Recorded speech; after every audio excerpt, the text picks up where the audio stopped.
Well, it's Sunday. I'm back up here heading to the claim again. It's like about 20 to 9. It's supposed to be there at 8:30, running a little late.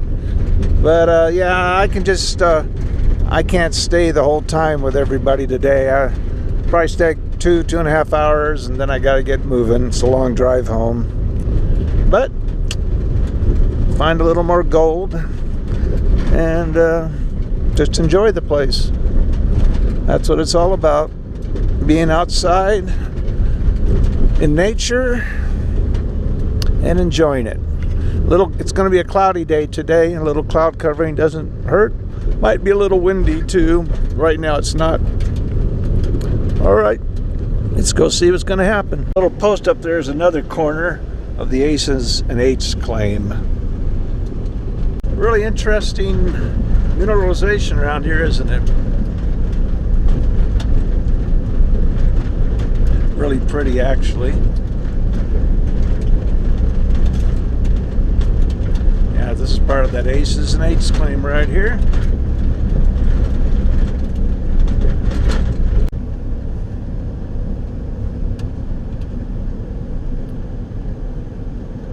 There's, I think it's the southwest corner of the Aces and Eights. And then again, claim I'm going to is right up here. Up against below that hill there. I see Steve's Hummer up there, so they're here. Not sure if Jeff's going to be here this morning. He might be. He's got that Gold Prospector Space Radio today, so he's got to be on that, but that's not till 4. This road is pretty good except for one area right here that's real soft. I tried to drive up it, but I couldn't. I guess if I got out my shovel, filled it in, I could make it.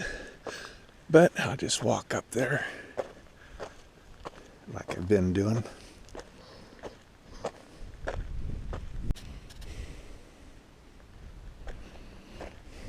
Well, I made it to the Hummer. Still got a ways to go.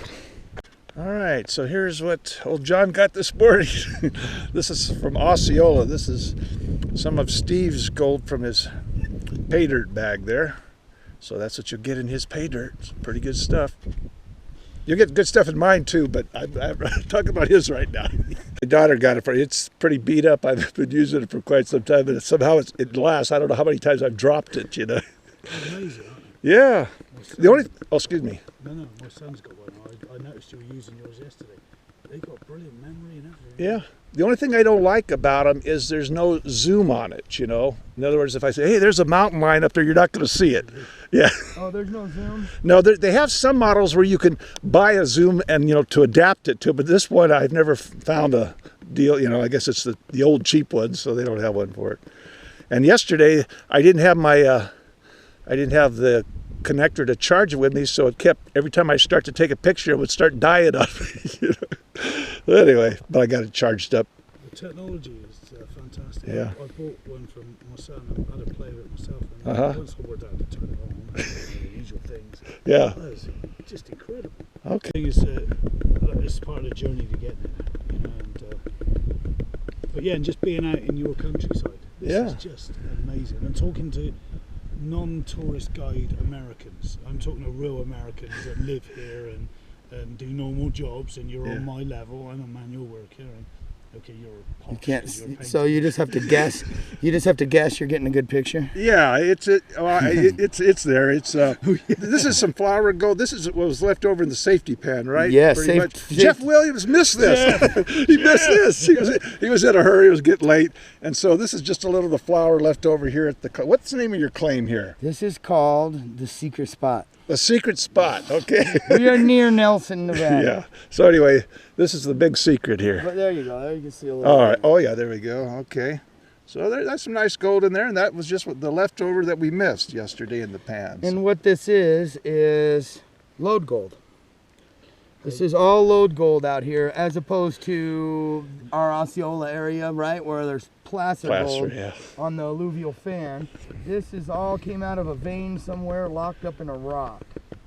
Look at that. And they call it, and they He's losing all those gold rush terms of the alluvial vad, you know, Parker talks about. Okay. So that's load, L-O, how you say it? Lode. L-O, right. L-O-D-E. And it's in a van. And that's what Here's Jeff- some more that we found in the pad. Okay. Jeffrey. Well, maybe. Tapping it, the gold will drop right down in there, and they love these drop bottom pans. I'm not a super big fan of a drop bottom pan. They're okay. This one has different size riffles. That way you can work different size types of gold. Some guys like the small riffles to work the super fine gold as they're slowly working it out. That's okay. This is one of the pans I don't like. This is a drop bottom too. You can see how the bottom drops down. This is, you'll see them come in different sizes. This is a medium. They make the little tiny one that you see children playing with all the time. Mm-hmm. I don't think, yeah, here's one right here. See how much smaller that is? That's what I was using. I don't like it because the riffles are really, really, really tiny. Now, a real quick history lesson. If you're wondering where these came from, the Chinese gave us the idea to do that. The white man was using a metal pan, and he's panning real slow, and the Chinese saw him, and they took a hammer and I guess a chisel, and they just beat these riffles in to create a ridge so the gold wouldn't walk over the edge of that metal pan. So the white man saw it and said, that's a good idea, we're going to start doing that. So, okay, so you've got these raised ridges, and then you've got these deep grooves here for these riffles here. These are all right pans. I'm not too fond of these right here. I like the ones that have the actual riffles that drop down inside because they hold better. But this one right here, I've liked it for so many years because if you notice, the riffles are just gargantuous. You got two huge riffles, and this is a basic pan. You got these little tiny riffles. The reason why I like this one is because I can work a lot of material faster because the riffles are so much deeper. I don't have to worry about losing anything. On these, if I got something just a little bit bigger or it's loaded up with black sand, it'll actually walk over the side of that riffle. So, and of course my style, I like the speed pan because I'm always trying to get through the material. I'm trying to sample fast, all this stuff. I'm not really good with the fine gold, as you saw, because I'm mostly used to working with larger chunks because that's what I'm going after because I got to have a return on all my work. So I like this one. The interesting thing about the Super Sluice, if you read it on the back, it'll say this is one of the few pans you can actually dry pan with without water. So I've given classes on how to dry pan with this thing. It's a little tricky, but once you get it down and the soil's dry, it can be done. And I've made a video on that as well. Do you hate the, oh, excuse me. No, that's okay. Do you hate the, what is it, the Australian oblong one? I think it's Australian. That's the Fossicker pan. Yeah. Or the pyramid pan, as they call it. Yeah. It's good and it's bad. It's good because you can go through material fast, but if you think about it, look at the design, you have to have a tremendous amount of water to work that pan because it's shaped like a pyramid, an upside down pyramid. So whatever you're sampling in better be deeper than that entire pan, and that thing is about that deep. So you're going to need a tub that's about that deep. So that's a lot of volume of water that you're going to need to be sampling. All I need, if I have to, I can use 2 pans to sample if I wanted to. I could have water in here and sample out of that. I don't like doing it. I like to have a lot of water. So the pan isn't bad. The concept is good. Yeah. But it takes too much water for me to deal with. I can go through the same amount of material with this. Okay. They make all different types of pans, oblong pans. They make the one that looks like a stop sign. They make the Aussie turbo pan. Yeah. They got the back in Africa. They've got the Bakea, which looks like a big wooden hat. It's about this big, and it looks like a cone. And actually, that one works really well. And with that one, you just swirl the material like this in the river, and the lighter stuff will just kind of flow out through centrifugal force, and the gold will sit in the bottom. It's they've been using it for thousands of years. The Batey is a really good pan. When you see speed pan competitions, same thing. They got a pan about this big, and it's only about that deep. It almost looks like a flying saucer or something. It's like, how do you pan with it? Well, it's the same concept. You put a lot of material in there, saturate it. You got to get it all saturated.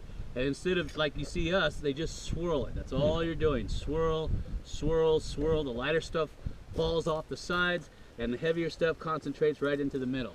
And then you tilt it on the side, wash a little water in to get that black sand out, and the gold will be in the center.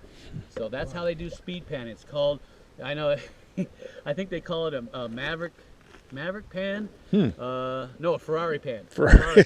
Okay. I know it sounds crazy, but that's what they call it. Anyway, so back to what I was saying. I love this guy right here. I've tried a lot of different pans, but I can go really fast with him. When I'm out here sampling in the wild or back at the house, I like to go fast. And of course, there's other styles. Some people like to rock it back and forth. And like I said, I tried different things. For me, everybody's got their own style, and it's what works best for you. Bring this material back in the pan, round and round, side to side, tilt forward. Wash out about 3 or 4 times. And what you're doing is you're trying to concentrate the heavies, whatever heavies might be in there, magnetite, hematite, whatever, garnets, pieces of gold, hopefully. You're trying to concentrate those down into these riffles. That's why you'll see me shaking back and forth, because if I got any little gold on the top there, any movement, any shaking will create that enough liquefaction for that gold to drop to the bottom and stratify to the bottom. So once again, side to side, and then when I get down to where that I can almost hold my pan almost straight up and down, and to where you see that material fills that first riffle. I'm not really concerned about the second riffle. I never look at the second riffle. I always focus on this first riffle. That's just secondary. If I have any gold, and if I've done what I'm supposed to do right, that gold is supposed to be right underneath this dirt in here. See my point? Yeah. So that's about as far down as I like to get with that much material. I don't like to go too much further because I can start to lose gold. So then what I'll do is make sure I can almost get that pan straight up and down, and then I'll get some water in there. Some people like to use clean water when they're working out in the with these tubs out here when they're sampling, because they can't see the gold in dirty water. But sometimes you got to work with what you got. So then, to ensure, because I washed everything back down, because I had some up here in the second riffle, to ensure that that gold stays in the bottom, because now I have to get rid of this lighter material right here, to ensure that whatever gold might be in there, fine or what have you, I'll tap it about 5 or 7 times. You'll see me 1, 2, 3, 4, 5, 6, 7. As I'm hitting it, the gold will, it'll actually walk all the way down into the crease, whatever gold it is, even if it's 20, 30 mesh, it'll walk all the way down. So now I know if I got any gold, it's going to be in this crease right here. And like I said, on these other pans, they have a drop bottom pan. Yeah. Some guys like that because the gold stays in that drop bottom. It's all a matter of preference. So then the last step is you take what water you have left in your pan, and you're going to swirl. You can't get it in your pan. It's like, hey, I can't get it in there, but if I put it on the end, I can actually just poke it in there. So I'll put the water over the top, I'll run this over it, it'll pull my magnetics up, and then what's left behind, you can see now, is I've got nothing but little itty bitty bitty tiny pieces. There's a couple nice chunks right there of gold for sampling. That's not bad. See what I mean? Yeah. And then you'll take your jeweler's loop and you'll inspect it to make sure. Jeweler's loop's in the truck. You'll inspect it to see, okay, is the gold rough? Is it smooth? If it's rough, I know I'm close to the source. If it's smooth, that means it's traveled a long ways. Exactly. And you'll need the information, because when you're sampling, you go to your next sample hole, and if the gold gets bigger or rougher or smoother, it tells you volumes of information. If it's guys, what they'll do, who've done this long enough, is instead of digging a pit, pits are good if you want to do a quick sample. But if you want to know where your pay streaks are, the trick to that is you do what's called trenching. So you're going to dig a trench across here, and then you're going to sample every maybe foot to 2 feet. I know it sounds meticulous, but trust me, if you get on the pay streak, you just cut off all this wasted material that you don't need to dig and all that wasted time. So I can say, okay, my heaviest concentration is right here, and now I need to go down the different stratums, the different strata layers, to find out what the depth is, because you'll see that you've got all these different gravel zones in there. One of them is going to have the most gold. Sometimes you'll have multiple layers that have gold from the different flood times during monsoon season. So hypothetically, this is one spot. So I'll go up maybe about 50 feet.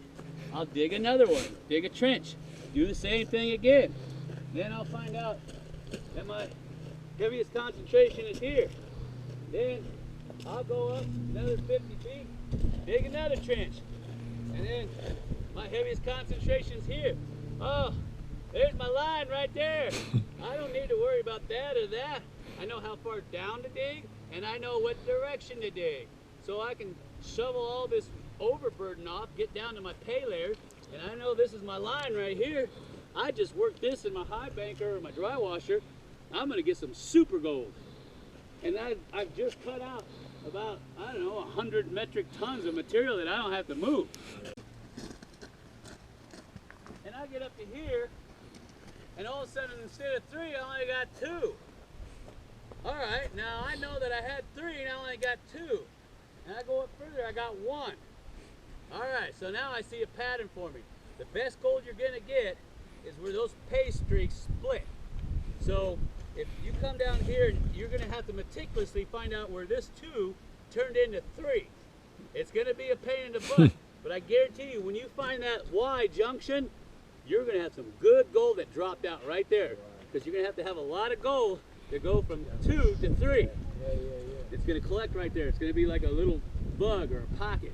That was a secret. It took me a long time to get out of an old timer. Have you ever found that? Have you ever found a split? We found one. It was great, but the gold was like this. It was super fine. I hate fine gold. It takes forever to get that stuff out. So I found some of my best gold working in skarn deposits. I won't lie to you. And that's the video that we did with the red dirt. Yeah. And the skarn deposits are fantastic. They can be rich, but not all of them. When you go to California, this is a good way to do it. Now, another way to do it, real quick, and I know it's probably more of a feature on it called Follow the Black Sands. I love this thing. Now, the search coils are waterproof, but the boxes are not, so you gotta be careful. Now, say you're in California and you're like, Jeff, I need to know where the gold is. I know that gold's gonna concentrate on the inside of curves and bends and in sandbars, but is there another thing I can do to get more gold? And that is use your metal detector. So you're gonna go out there on sandbars or on the inside bends, and you're gonna look for, if you know a metal detector, you'll know when you start hitting huge black sand deposits. Sometimes it's by the sound, sometimes by the number readout. It'll say huge mineralization, like on the GMT, it'll do that. On your gold bug, you'll hear that bong, bong, bong. Well, you know, there's a bunch of minerals in the ground, a bunch of black sand. So you're gonna take a construction stake, not this big, and you're gonna say, I got some right there. Then you're gonna go along, bong, bong, got another one here, bong, bong, bong. You're following that black sand, because just like in your gold pan, where the black sand is, gold's gonna be underneath it. See my point? Because if the black sand is depositing there for whatever reason, because of a dropout or a low pressure zone, a million reasons why, the gold more than likely is underneath it, just like in your gold pan. When you're panning, all that black sand's on top and the gold's on the bottom. Same thing. So then you go back through after you've seen your line, your gold line, you leave your stakes in there, and then you go through there and you shovel it out and you put it in your high banker or your trommel or your dredge, whatever you happen to be working. And that's the secret to getting good gold when you're in the rivers and stuff like that. A lot of people ain't gonna tell you that. So that's just like 2 of my secrets. I got tons of them that the old timers used to teach me before they moved on or passed away. You ready for the rest of them? Yeah, no. He'll wait till May. I'm taking them back to Britain. So, where they're no good. Okay. All right, so here's what we're gonna do.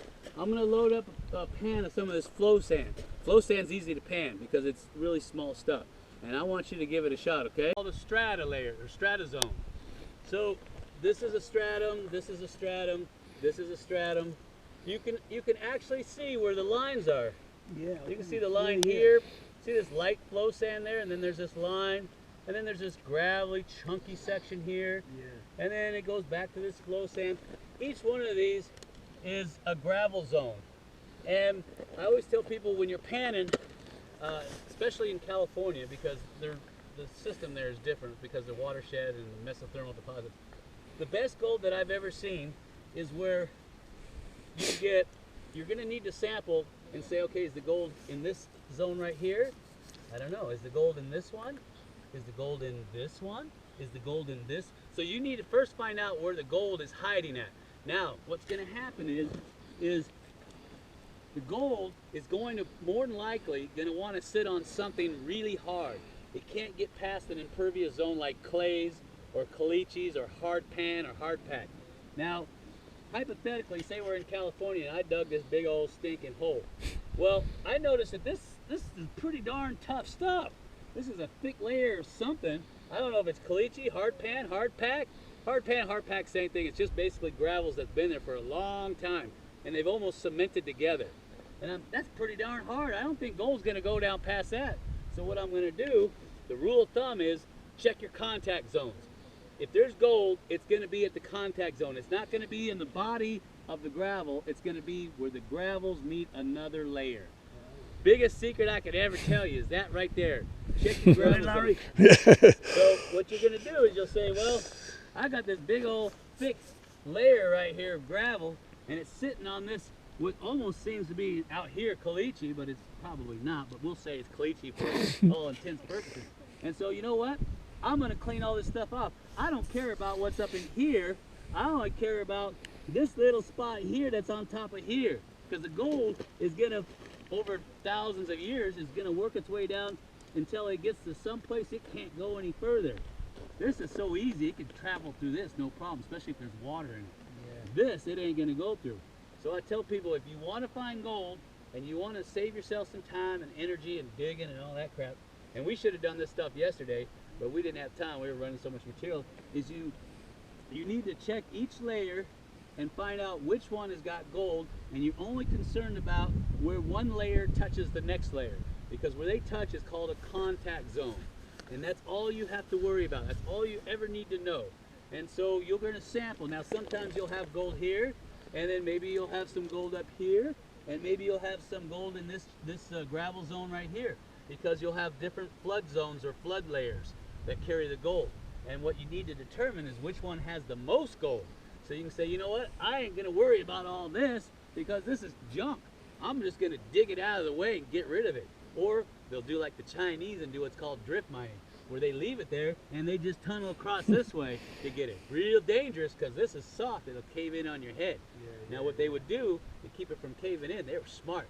Instead of making the top of the back of the mine, instead of making it flat, they would arch it like this, and that would distribute the weight better on the wall so it wouldn't cave in. So it's a great tactic for whenever you're tunneling in soft conglomerate gravels. But anyway, so what the biggest key I can tell you is when you're sampling, you're only going to worry about the contact zones where one gravel is sitting on top of another, and you're looking for the one that looks like it's the thickest and the hardest, like nothing could get through it. Or clay. Clay's another one, because gold ain't going through clay. But if it's like soft like this, I'm not worried about that, because I know gold will go right through that if it's wet, all the way down till it gets to this and stops. So that's what you would do. And then to make it really easy to understand, you're going to cut that wall straight. So you can say, oh, there's one there, there's one there. It looks like there's one here. Here's like a clay zone. That's really tough. So I think I'm going to start here. I'm going to dig this out right here. I'm going to put it in my pan, classified of course.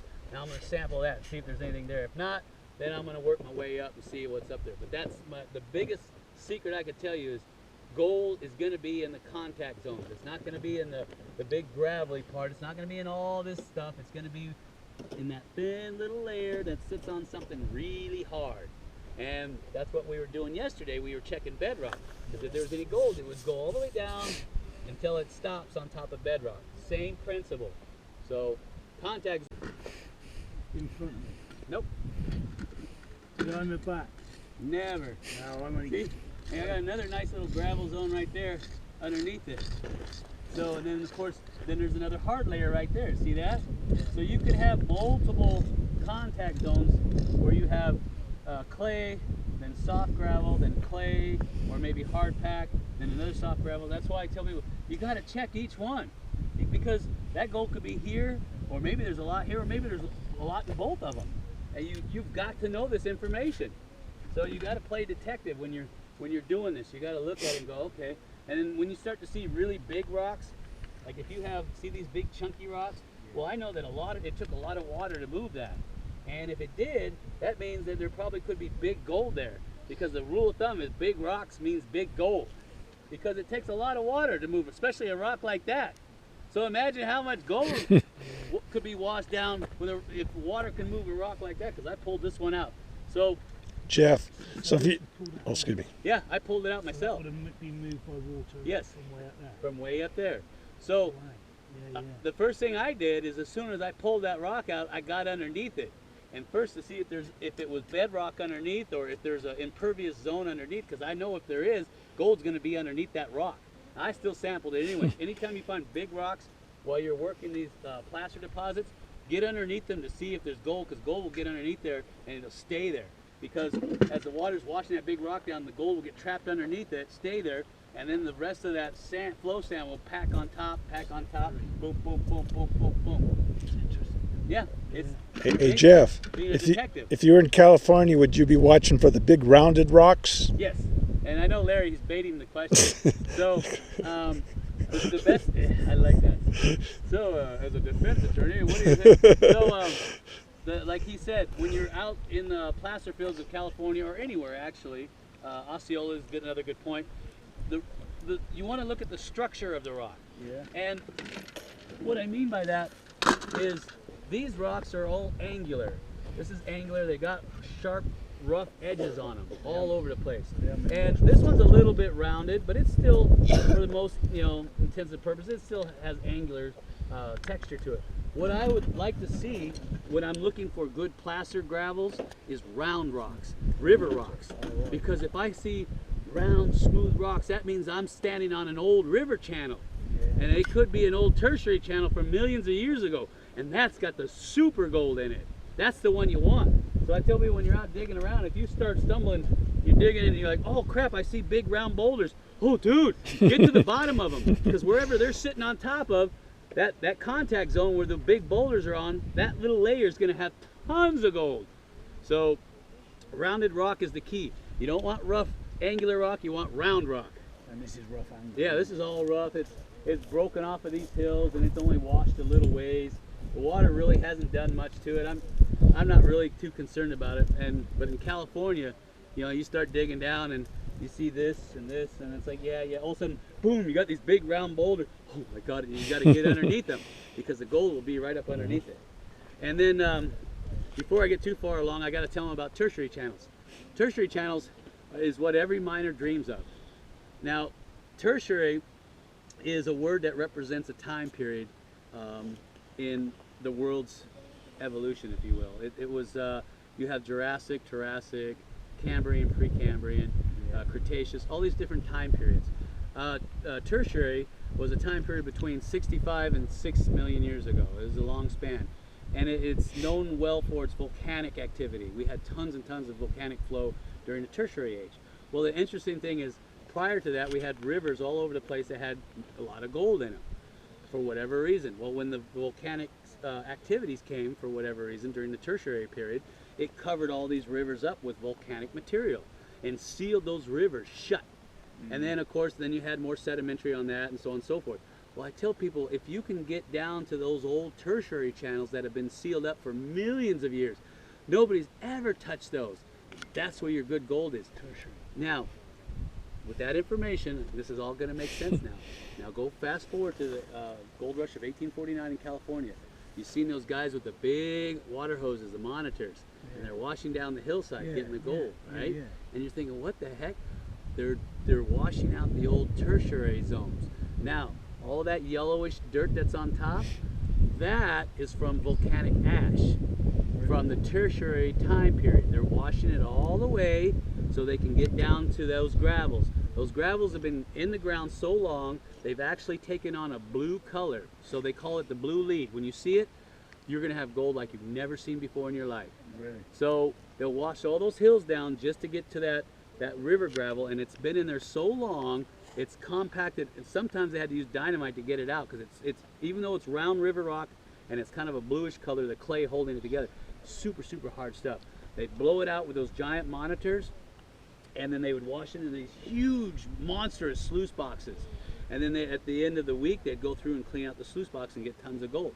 So what guys do today is they go up in these old pits and they go looking around for what's left of the sluice box, see if they can find any gold left in them, or metal detect in the cracks and crevices of the old bedrock that was washed, clean, because there's still going to be gold in there. The old timers didn't care about little nuggets like this; they wanted the big stuff, because remember, it's 20 bucks an ounce, and they want the big stuff. They want to get in, get as much as they can, and move on to the next spot. That's why they call it a gold rush.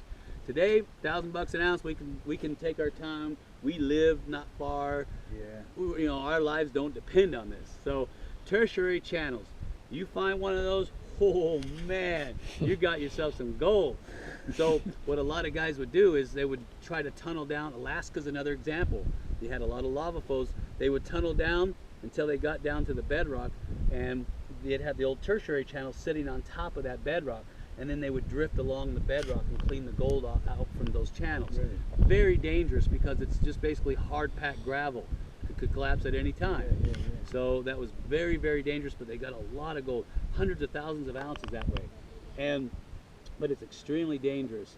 But that's just something that flow sand is, that's nothing. And I don't think there's going to be hardly any gold in there, but I'll get it anyway just in case. And then you got this harder stuff right here. Now, if I'm forgetting something, Larry, you got to remind me. Oh, yeah. Okay. That's all right. I'm going to walk you through it. So, yeah, first thing you do is, wait, a little bit more water. First thing I like to do, get your hands on there. I'm going to help walk you through it. You're going to circulate that material around and around. And you're stratifying it. Yep. Okay, and that's about enough. And then you're going to start to shake back and forth. As you do, you're going to tilt forward until you see that material get right about to the edge. Then you're going to stop, and then you're going to gently wash that material out. I thought it will move and stratify. And then you're going to bring that material back in the pan, round and around. Then you're going to shake back and forth right to the edge, and then you're going to wash out.